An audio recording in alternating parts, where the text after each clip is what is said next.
सामने रखने के लिए। लेकिन अब कर लेते हैं बड़ी बात मार्केट की इस समय, क्योंकि बजट आ चुका है और कल हमने रिएक्शन देखा उसका। लेकिन मार्केट को और बजट के अलावा भी कुछ चीज़ें सता रही हैं।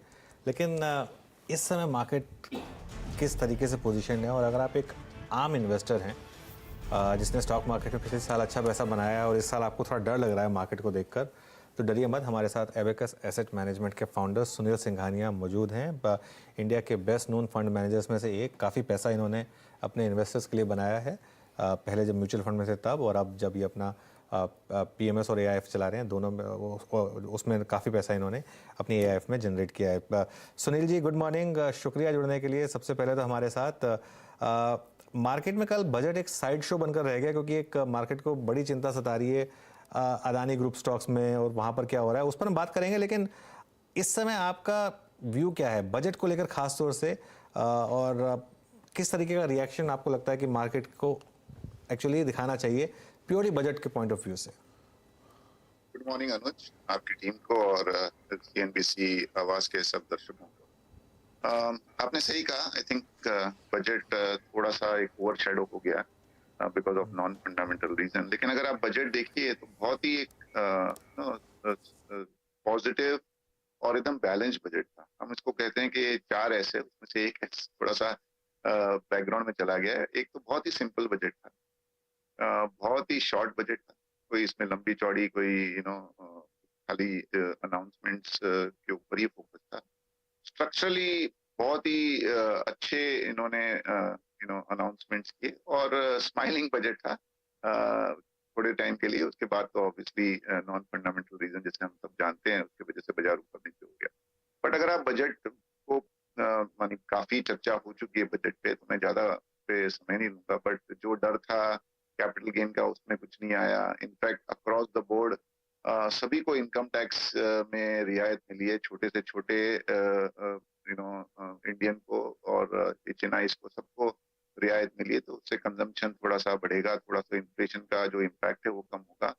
और जो प्लान्ड एक्सपेंडिचर या कैपिटल एक्सपेंडिचर कह लीजिए, पर्टिकुलरली रेलवे में, आई थिंक वो बहुत ही अच्छा है। और लॉन्ग टर्म के हिसाब से जो बातें कही गई है, दैट 10, 15, 20 साल के लिए, जो इकोनॉमिक सर्वे और हमारे प्रिय प्राइम मिनिस्टर ने भी कही थी बजट के एक दिन पहले, I think I would say that it's a very progressive budget. और इसका इम्पैक्ट पॉजिटिव जरूर आएगा बाजार में। I think once thing stabilize आपको दिखेगा इसका positive effect. At least we are very confident. हमारा व्यू है कि इंडिया का जो ग्रोथ रेट है 6.5%, जो अभी लास्ट ईयर के लिए था, ये बजट के वजह से इसमें कम से कम आधा परसेंट और इजाफा हो सकता है।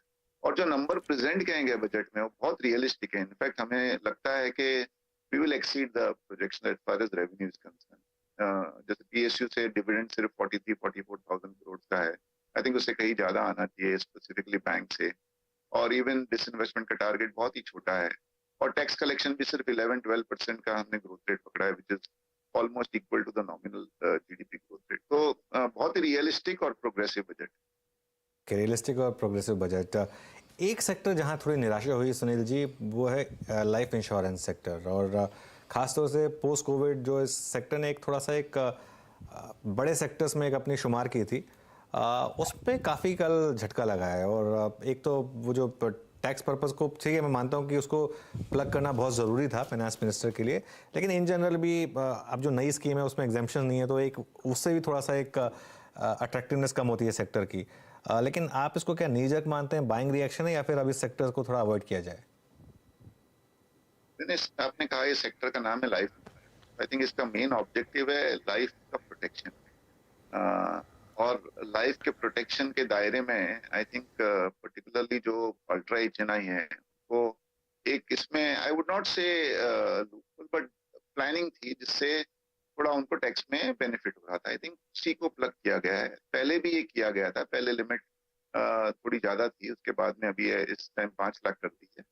तो ये थोड़ा सा संभल जाएगा। इंश्योरेंस कंपनियों ने भी मीडिया में भी आए हैं और हमारी भी बात हुई है कि इसमें 7-8% उनका एक्सपोजर है। वो भी पूरा का पूरा जीरो नहीं होता है, कुछ ना कुछ वो करके उसको रिस्ट्रिक्ट कर देंगे 2-3% इसमें। तो हरदम नी जर्क रिएक्शन होता है। और कल का मार्केट का वातावरण भी 1-1:30 बजे के बाद में ऐसा था कि थोड़ा सा भी किसी में नेगेटिव है तो उसमें पिटाई ज्यादा हो गई। स्ट्रक्चरली लाइफ इंश्योरेंस का पेनेट्रेशन इंडिया में अभी भी बहुत कम है। और जब भी मैं कहता हूँ life insurance, it is actually life protection. और उसको देखते हुए हो सकता है कि महीने 2 महीने कंसोलिडेट हो, but from a 3 4 5 years perspective I think इस सेगमेंट में अच्छा एक ग्रोथ का पोटेंशियल है। दूसरा, रेगुलेटर ये भी सोच रहा है कि लाइफ इंश्योरेंस कंपनी को जनरल इंश्योरेंस में भी ऑटोमेटिक काम करने की छूट दी जाए, तो वो भी एक अच्छा ट्रिगर हो सकता है। आई थिंक महीना 2 महीना मुझे नहीं पता, बट 2 3 साल के लिए भाव काफी अच्छे आ चुके हैं ये सब कंपनियों के इस सेक्टर में। और प्रोविजन के हिसाब से हो सकता है छोटा मोटा उनको एडजस्टमेंट करना पड़े और एक आध साल के लिए उनका ग्रोथ भी थोड़ी सी कम हो। बट सब कंपनियां है ना सक्षम है एडजस्ट करने के लिए अपना बिजनेस मॉडल। और इसमें भी हमें कोई डाउट नहीं कि ये वाले सेक्टर में भी कंपनियां they will adjust. Sunil ji, मैं उन्हीं दो सेक्टर्स पे या फिर कंपनियों के समूह पे आऊँ।